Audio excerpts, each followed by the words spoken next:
sa inyong lahat, mga kaibigan. Tayo po ngayon ay nasa pagluluto ng purong gulay. At kami po ay naliligayahan na maibahagi sa inyo ang pagluluto ng purong gulay. Ang ating pong putahe ay kare-kare. At ang mga sangkap nito ay ang pechay, talong, sitaw, ang puso ng saging, sibuyas at bawang na panggisa, at ang langis po na kinulayan ng atsuete, peanut butter, ang ating vegetarian bagoong, ang ating asukal, cornstarch na pampalapot, asin na pampalasa, at ang napakasarap na vegetarian ham. Tayo po ay magsisimula na sa pagluluto. Una po ay gagayatin po natin ang ating pechay. Ikat lamang po natin ito sa gitna.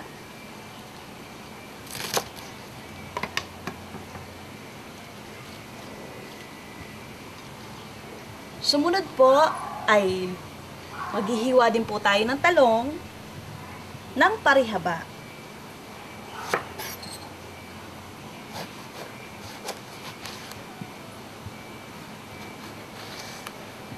Ito po ay lutuing Pilipinong-Pilipino po talaga at napakasarap.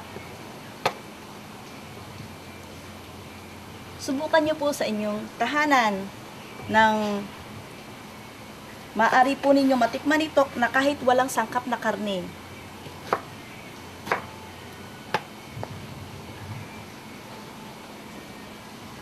Ang ating pong puso ng saging, atin po siyang gagayatin na apatan.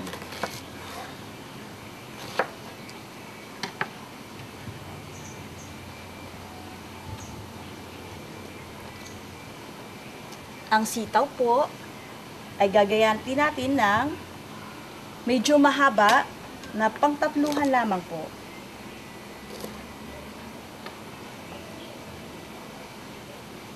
Sumunod po ay maghihiwa po tayo ng bawang at sibuyas na panggisa.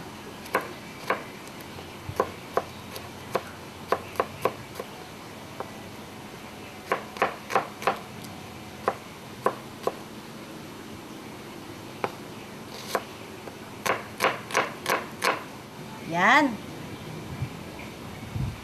Ayos na po ang mga ingredient natin. So, magluluto na po tayo.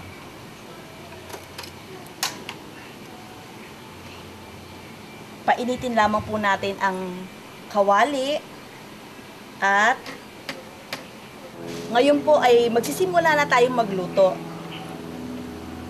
Ilagay po natin unang-una ang atsuete na ang langis na pinapula sa atsuete.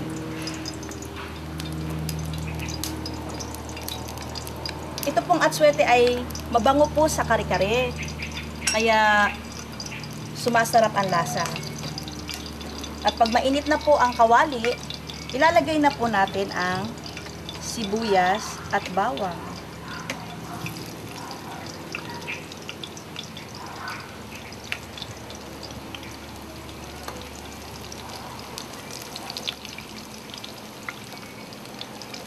Huwag po nating masyadong susunugin ang bawang at ang sibuyas.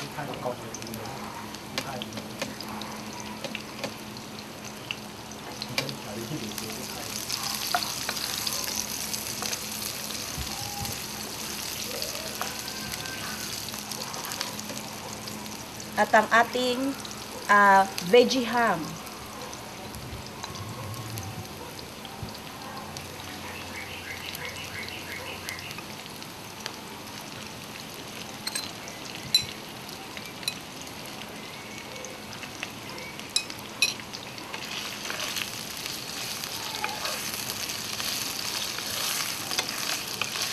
Isusunod na po natin ang ating mga gulay. Unang-una po yung puso ng saging kasi medyo matigas po siya.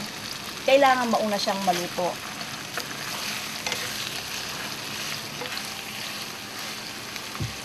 Sumunod po ang sitaw.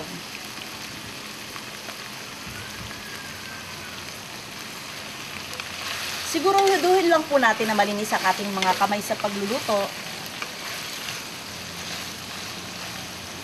Nang sa ganun hindi tayo magkakasakit.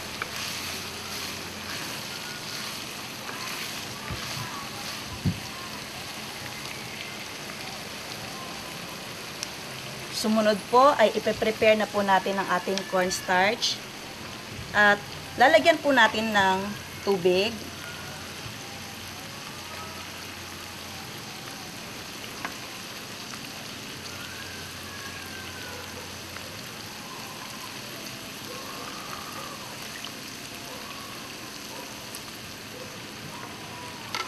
Pwede rin niyo pong gamitin ang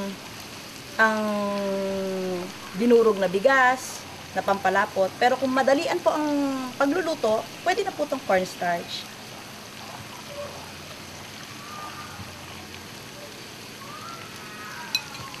Ilagay po natin ito dito.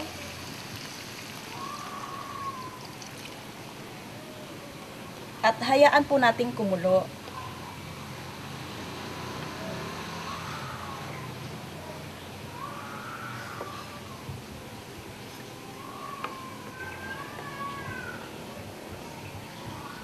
Ngayon po ay dadagdag na po natin ng ibang mga pampalasa tulad ng peanut butter. Napakasarap po nitong peanut butter sa kare-kare. Mga 2 teaspoon lang po. 2 kutsarita.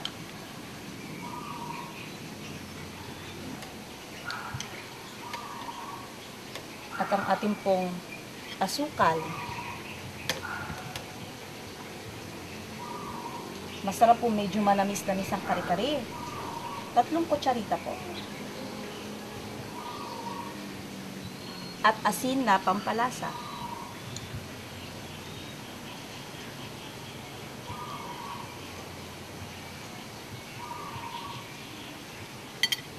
Hahaluin po natin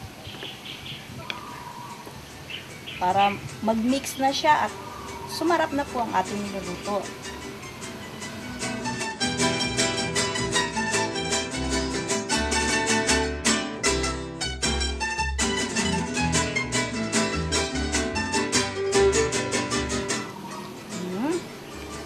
Okay na. Lalagay na po natin ang talong at ang pechay.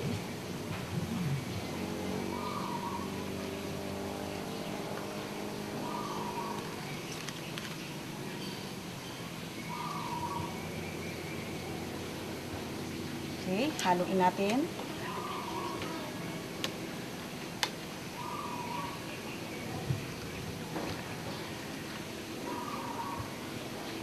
Gaya po nito, medyo malapot, lalagyan po natin ng konting tubig.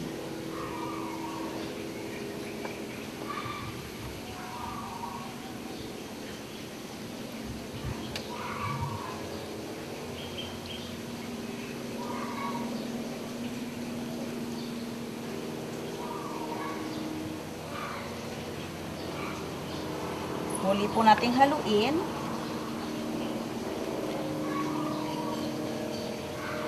Hanggang sa maluto na po lahat ang mga gulay.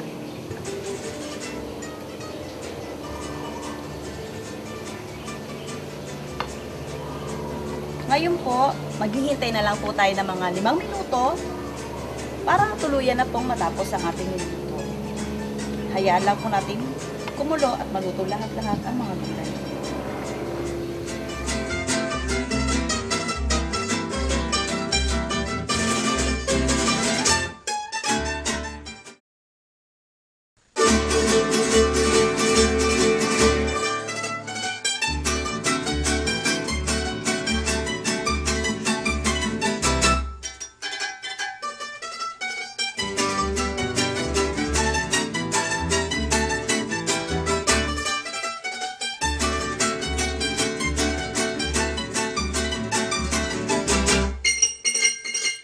Muli po tayo ngayon nagbabalik sa ating niluluto. Ito na po, at maaari na po nating ihanda sa ating hapagkainan. Siya ay luto na at patayin na po natin ang apoy at ihahain na po natin.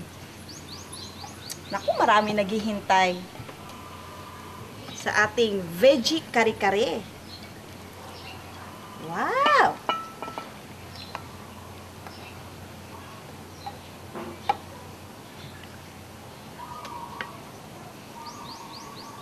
Ang sarap-sarap tignan ng ating veggie kare-kare. So, ito na po mga kaibigan ng ating veggie kare-kare. Tayo po ay maglalagay ng ating vegetarian bagoong. Garnish po natin sa gitna. Yan. Then, lalagyan po natin yan. Kasi po masarap po ito pag may bagoong. Maaari po kayo bumili nito sa Ongpin. Marami pong vegetarian restaurant po ngayon sa Pilipinas, like The Body, Ongpin. At i-garnish na po natin ng para maging makulay siya. Masarap lalo, tignan. Wow! Masarap talaga.